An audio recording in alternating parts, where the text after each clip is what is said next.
other fun stuff. So a state machine is going to consist of three things. A set of states. And the idea, this is just an arbitrary set, but the idea is that the state of your machine represents everything that could possibly be in the machine.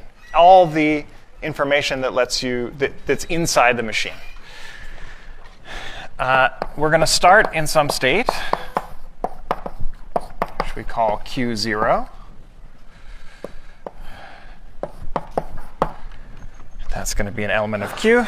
And then we are allowed some transitions.